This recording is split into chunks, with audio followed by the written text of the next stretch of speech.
Phivida Holdings Inc. is a Vancouver-based premium food and beverage company focused on whole plant nutrition and natural ingredients to maintain overall health and balance in the human body. The company infuses organic active hemp extract into a variety of premium beverages and clinical products for everyday health. Brands include Oki, beverages infused with active hemp extract, and VIDA, a line of full-spectrum hemp CBD oil extracts and capsules. Phivida Holdings Inc. is listed on the Canadian Securities Exchange under the ticker symbol VIDA. Jim, how are you? Excellent. Adjusting from the time zone of the West Coast, but excellent. And warm weather. I left BC and it was 22 degrees when I left. So, wow, well it's 10 degrees here. Are you bragging or complaining? I moved away from Toronto a year ago, so I know, the weather pattern as well. I moved back to Toronto 4 years ago. I do miss the West Coast weather. But we're not here to talk about the damn weather, are we? We are not. Okay, Phivida, give me an update just for the audience that has not heard about you before. What does Phivida do and what is the status of the company right now? Yeah, so basically Phivida went public in December of 2017. Prior to going public, I actually sat on the advisory board with my experience with Red Bull. The founder at the time had asked me to sit on the advisory board to help them understand the route to market, retail in general, and then obviously formulation. So joined as on the advisory board, and then in the new year of 2018, they asked me to join the company full-time as their CEO. So started as the CEO. I had a personal experience, obviously, in this space and using CBD. We're primarily CBD based. That's all we're dealing. We're not dealing with THC in our products. And we're currently going to market live as we speak. We're launching this month, or month of April, in major retailers in the US. We just announced Safeway, Colorado coming on board with our products, and we're introducing 4 flavors of iced tea, 4 flavors of water, and then we also have CBD tinctures. Hopefully you don't spill them in the restaurants. Right. And capsules to go along with it. Well, I'm going to have to try this. So is it only available in the U.S.? It's only available in the U.S. right now. In the state of California? No, we're right across the board. So, you know, I said this market is not for the faint of heart. If you watch the U.S. especially, I'd probably learn more about the U.S.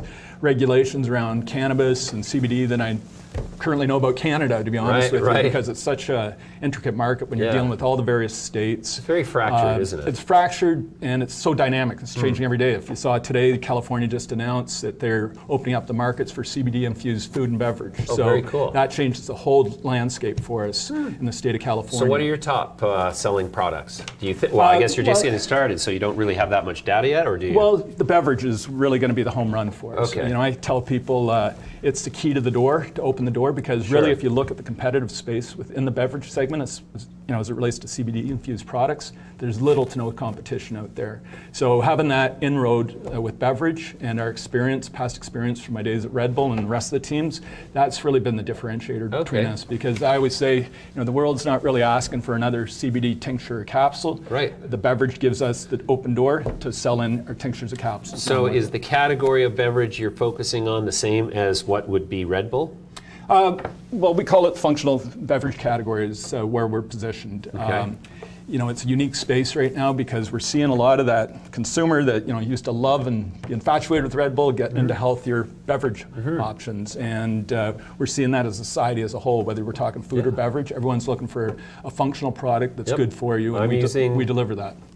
CBDs every day. So tell me, how much CBD is in a typical serving of one of your drinks? So we put 20 milligrams of CBD in our beverage. And the beauty of what we do different than a lot of the industry, and I'm speaking specifically to the US market, is our QA/QCs beyond what the industry is even used to. I think we've taken the approach as a typical consumer packaged goods company, and it's a bit of the Wild West down there right now. So we test our products, we test the raw materials, the raw CBD that we bring in for potency and contaminants.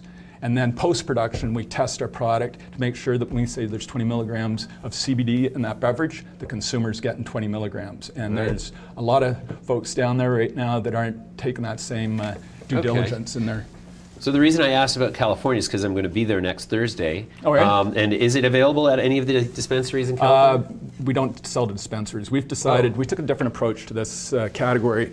we decided to build a brand in traditional retail. It's tough to build a brand. brand. You said Safeway, so I can go to a Safeway and buy it? In April, you will be able to go to Safeway, Colorado and buy our beverages. Oh, okay.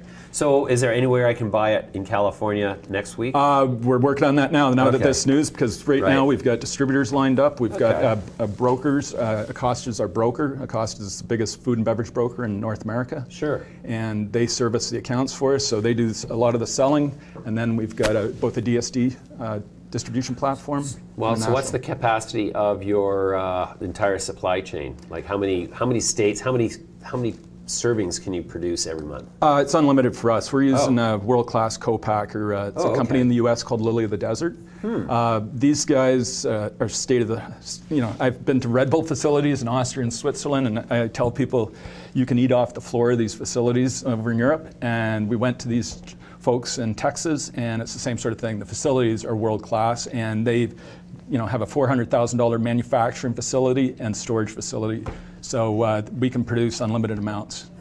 Wow. We're starting our first production run next week. We're producing 250,000 units next week. Really? With the 20 milligram servings. So. Okay, so how do I get my hands on this? I want to try it because I consume CBDs. Right away, our direct-to-consumer line, our online platform is going to be up and running in a week. So mail order anywhere in the U.S.? Anywhere in the U.S., yeah. Really? Okay, so I can order some to my hotel room in Los Angeles. Absolutely can. Woo! I can order some for all of my... And we're striking up partnerships with companies like Ease, who do door-to-door delivery in California. I'm not sure if you're aware of I know Ease. these folks. So we're actually in the midst of doing a partnership agreement cool. with Ease as well. So I feel it's really important to have a direct-to-consumer platform, because I don't want to put all our eggs in that one retail basket. So if we can control our own destiny through direct-to-consumer and complement that with traditional wholesale. Sure. Next Thursday, we're shooting all day at the YouTube studios. We're a YouTube partner. And so if the CEO of Ease would like to come on the show next Thursday, he has an open invite. I just want to extend that to him. Well, I don't know if I can do that, but I can certainly send you some product down to the studios. Well, cool. Great. Awesome. Okay. So then what kind of margins are we talking? Well, how do the economics work for this? So to the retailers love this category. So just to give an example, right now in the natural and specialty channel, the latest report I received, there's about $56 million being generated over the past 52 weeks. Really? And that's up 298% over previous year. So the category without the FDA's involvement is skyrocketing.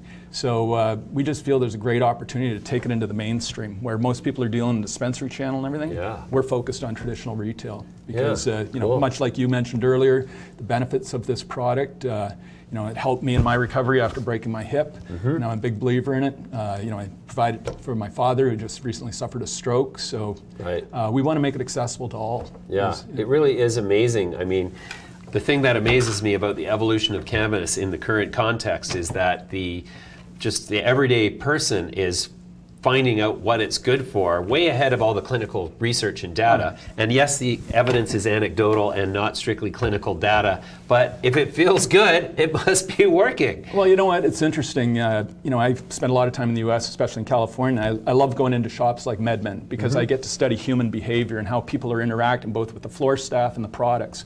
And what I love about it is these guys like MedMen have really lifted the stigma off of walking into the old school dispensary. Their staff are very well educated. The products in there, the branding and the qualities, bar none, world class. And I love the diversity, like the age diversity. You see people in there that are in their 60s that were probably, using weed back in the 70s, whatever, had their children and moved on. But they're coming back into the category now because there's so many new delivery systems between edibles and beverage. You're seeing a lot of people, lapsed users coming back into the category. Yeah, for sure. I also like to visit MedMen stores, but I go to just check out what products are still on the shelf from the last time I was there, what products have displaced them, if they're different, but it's just a kind of anecdotal way to track what's popular in MedMen stores, which is somewhat representative of the larger industry. In bypassing that sort of dispensary model and being a general consumer packaged good for distribution through the likes of Safeway, I mean, I would think that's got to be like, what is the gross margin? For the retailer? Yeah. Well, this is the beauty, and I wanted to get to that. So on tinctures and capsules, it's 50 margin. So you think, based on SPINS data in the US, which reports natural and specialty sales, the average selling price is $84 retail. So think of that for a minute. Think about a Whole Foods or any other retailer. putting $42 of gross profit in their till every time they sell a little bottle of tincture capsule. It's it's a space that everyone's jumping to get in because the profit margins are great to the retailers. On our beverages, our iced teas sell for $5.99 US for a 16-ounce serving. Our waters sell for $4.99, so it's a premium ring when you compare it to a soft drink or even Red Bull, and they're making 40 margin off that. Would you consider? Is it possible? Like, I'm kind of saying this hypothetically just to see if this is part of your business, but I'm also very interested if this is a reality. Would it be possible for me to commission a Midas letter cannabis beverage that's produced by you guys and sold through your channels? You have to explain that one to me. You caught me well, off so guard. I wanna create an organic beverage that has cannabinoids in it, and aloe vera, and avocado oil, and cayenne pepper, and is based on blueberry and pineapple flavors. And that I want to call Midas Letter Raw Beverage, energy beverage. And I want to partner with you to do that, and then I'm going to talk about your beverages every day on my show because your beverages are my beverages. Yeah, I mean, at this point, we're not in the co-packing business or the white label business as traditionally called. We're primarily focused on our own brand, which is the Oki brand. So from right now, we're starting with beverages. And then from there, we're going to expand it into edibles, topicals, and have all sorts of brand extensions with that in a methodical way. But I think most important, when you said, is it that simple to bring a product to market? It isn't. We interviewed with Acosta, which is, like I said earlier, is the biggest food and beverage broker in North America. They have over 35,000 employees and over $3 billion in sales. Wow. They interviewed over 10 brands within the CBD space, and they called us within 24 hours because we understood retail. We understood distribution, we understood sales, we had a world-class marketing team, and they got to see that come out in our presentation. And they said that's the missing link with most brands, both here in the US and Canada. There's a lot of people that have come from the business world, there's a lot of people that have come from the black market, but our intimate understanding of the general retail landscape and how you bring products to market, that's what they were blown away by. Wow, sounds fantastic. That's a great story, Jim. I can't wait to have you back, but we're going to leave it there for now. And sounds like you're going to be a very interesting contender in the space. I can't wait to have the next conversation with you. Thanks for joining me.